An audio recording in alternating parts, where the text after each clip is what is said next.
Welcome back to Mountain Health Today. I'm Ted Owens, your host, and our guest is Harry Weiss, Chief Executive Officer of Tahoe Forest Health System.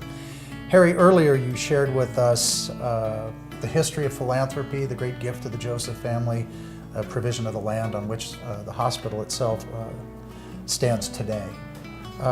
If we leapfrog forward to today, we see a much different hospital. It had to grow. Earlier, you and I were looking at those photographs outside of Squaw Valley, the Olympics in 1960. And that brought a lot of attention to the Tahoe region, and people moved here. Share with us how the hospital grew during that period. Right, the hospital grew from probably roughly 11 beds to more than 25 beds at one point, just due to this steady population growth that has happened within the district that includes the Tahoe Forest Health System. So we had steady growth every year, plus these huge surges of individuals who love to come to more than a half a dozen ski resorts and great summer activities as well. Which means that you have to be large and small at the same time. You have 39,000 people, I think, that reside in the district full time. Correct. But Christmas and New Year's, that could be 139,000. Absolutely. The hospital found itself in a situation of non-compliance with respect to seismic codes in California. And so something had to be done.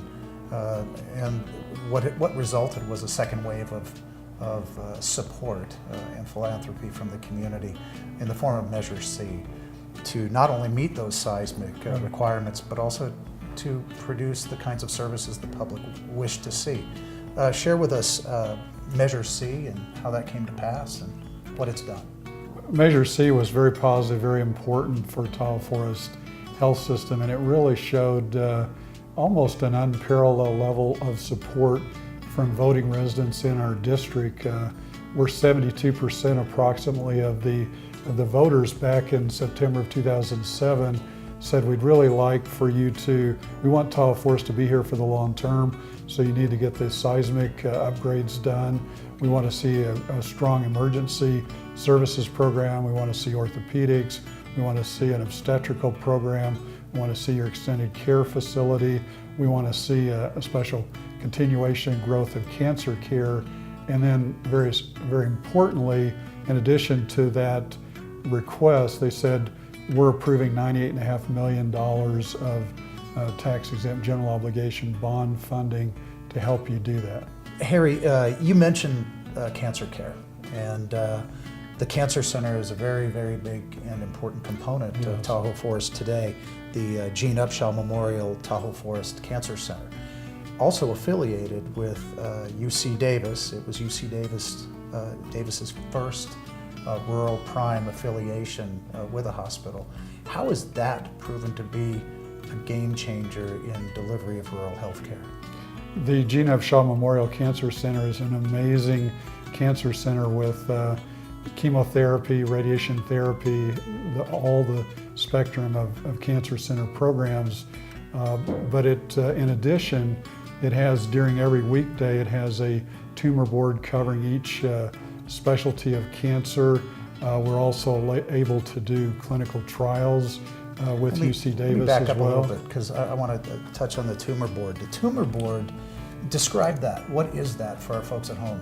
What it does is it allows cancer experts locally in Truckee at UC Davis and at other prominent points to really do a case study on individual patients as to what is the most evidence-based treatment plan for that particular cancer. So it's a great consultation, if you will, for a great outcome right here for our patients that are seeking care here in Truckee. And the other thing that's really neat about the Gene Upshaw Memorial Cancer Center is that probably over 35% of our patients come from zip codes outside of our district.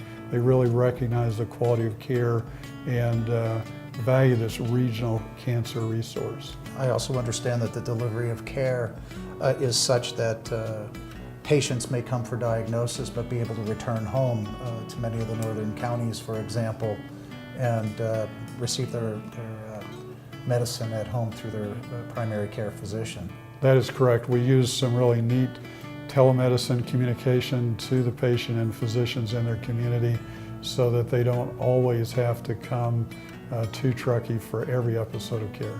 I also understand that we have a lot of second homeowners that opt to have their cancer care performed in Tahoe Forest rather than where their primary residence is. Absolutely. Harry, what does it mean to the region, the impact of Tahoe Forest in economic terms? That's a great question, Ted. As we are so appreciative of the taxpayer support being a district hospital where we get roughly $5 million a year in property taxes and about $5 million for the general obligation bonds for that Measure C topic, what we look at is what is the return on investment back to our taxpayers. And what we've seen, I think, in 2007 and 2012 in that era from the University of Nevada, Reno, that the economic value coming back to the community is at least $9 for every $1 that the taxpayers are providing us. And I think the most recent study of just a few years ago, it was over $150 million economic benefit back to the community. So that's kind of our loving gift back to the community for them investing in us and our privilege of serving all residents in the community. Now, healthcare is, as we all know, a very expensive proposition. Correct. We're going to come back in a few moments and talk a little bit about that. But it's even more costly in the environment that Tahoe Forest is located in. Snow country, seismic country. Absolutely. There isn't anything inexpensive about being located there. So we'll come back, we'll talk a little bit about that. This is Mountain Health Today. I'm Ted Owens, your host, and our guest today is Harry Weiss, Chief Executive Officer of Tahoe Forest Health System. We'll be right back.